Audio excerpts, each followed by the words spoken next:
Good morning dear students.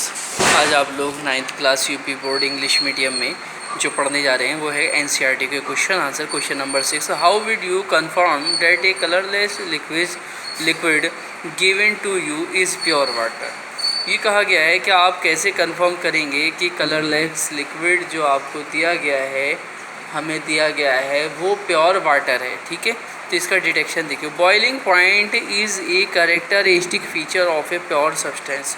किसी pure substance का जो बॉइलिंग पॉइंट होता है वो उसका कैरेक्टरिस्टिक होता है। Boiling point of pure water is 100 degree centigrade. Pure water का बॉइलिंग पॉइंट कितना होता है?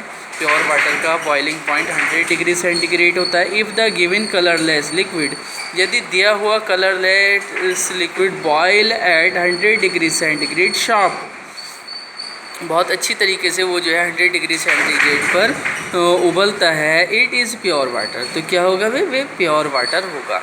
अदरवाइज नॉट, अन्यथा नहीं होगा। ओके, इसी सीरीज में हमारे पास नेक्स्ट क्वेश्चन है, which of the following material fall in the category of a pure substance. Pure substance की कैटेगरी में आता है। इसमें आइस दिया हुआ है, मिल्क दिया हुआ है, आयरन है, हाइड्रोक्लोरिक एसिड है, कैल्शियम ऑक्साइड है, मरकरी है, ब्रिक है, ईंट, वुड है, लकड़ी एंड ऑल्सो एयर। ठीक है, तो आंसर में क्या दिया हुआ है? Ice, iron, calcium oxide, mercury are pure substance as they have definite composition, क्योंकि इनका कंपोजिशन जो है वो फिक्स होता है। Milk is a colloid, milk क्या है? वो कोलोडियल सॉल्यूशन है। सो इज़ ए हाइड्रोजीनस मिक्सचर, इसलिए हाइड्रोजीनस मिक्सचर है। Hydrochloric acid is also mixture of hydrogen and chloride, hydrogen chloride. Hydrochloric acid hydrogen and chloride का मिक्सचर है, गैस एंड वाटर। ठीक है, तो इसलिए ये क्या है? प्योर सब्सटेंस नहीं है। Okay, now the next question is 8, identify the solutions among the following mixture. इनमें सॉल्यूशन बताना है कि कौन सॉल्यूशन है, कौन सॉल्यूशन नहीं है। Soil, sea water, air, coal और सोडा वाटर। आंसर है soda water comma air and sea water comma air and soda water, as these are the heterogeneous mixtures. ये हेट्रोजीनस मिक्सचर्स हैं ऑफ 2 और more substances, 2 या 2 से ज़्यादा substances के। Note, sea water is also considered as heterogeneous solution. Sea water को भी heterogeneous solution कहा जाता है। ओके, क्या है? सी वाटर जो होता है वो भी हाइड्रोजनस सॉल्यूशन होता है, क्योंकि इसमें भी सॉलिड पार्टिकल्स डिज़ोल्व हुए होते हैं। अगला क्वेश्चन है, which of the following will show Tyndall effect. इनमें से कौन टिंडल इफेक्ट शो करेगा? Salt solution, milk, copper sulphate solution, starch solution. इनमें से क्या चीज़ टिंडल इफेक्ट को शो करेगी? Milk and starch solution will show Tyndall effect. दूध और starch solution Tyndall effect can show. Okay, दूध और स्टार्च सॉल्यूशन टिंडल इफेक्ट को शो करेंगे। As both of these are colloidal, जैसे कि दोनों ही कोलोडियल हैं। Okay, now the next and 10th question is, classify the following into element.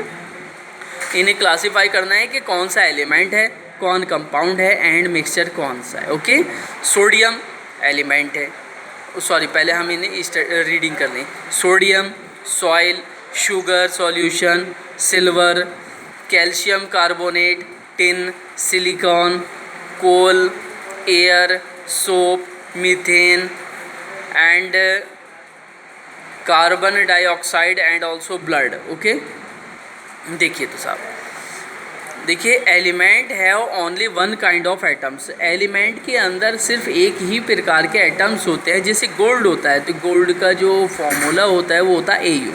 तो पूरा का पूरा गोल्ड AU से ही मिलकर, AU एलिमेंट्स से ही मिलकर के बना हुआ होता है, AU एटम्स से ही मिलकर के बना हुआ होता है, इसलिए वो प्योर होता है।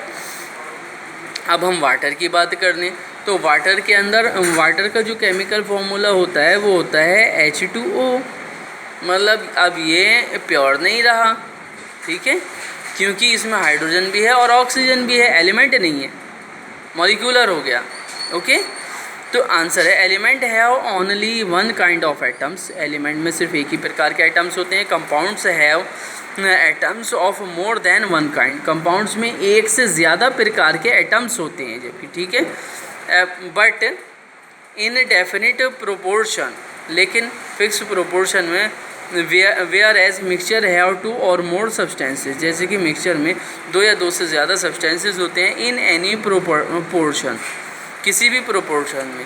Composition of mixture is not definite, mixture का जो कंपोजिशन होता है वो फिक्स नहीं होता है। तो एलिमेंट क्या हुए? Sodium, silver, tin, silicon. Compound क्या क्या हुए? Calcium, calcium carbonate, methane, carbon dioxide. And mixture क्या हुए?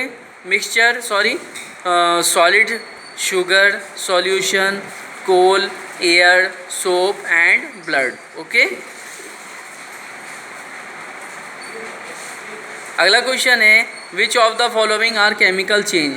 Growth of plant, rusting on of iron, mixing of iron, filling in sand, cooking of food, digestion of food, freezing of water, burning of a candle.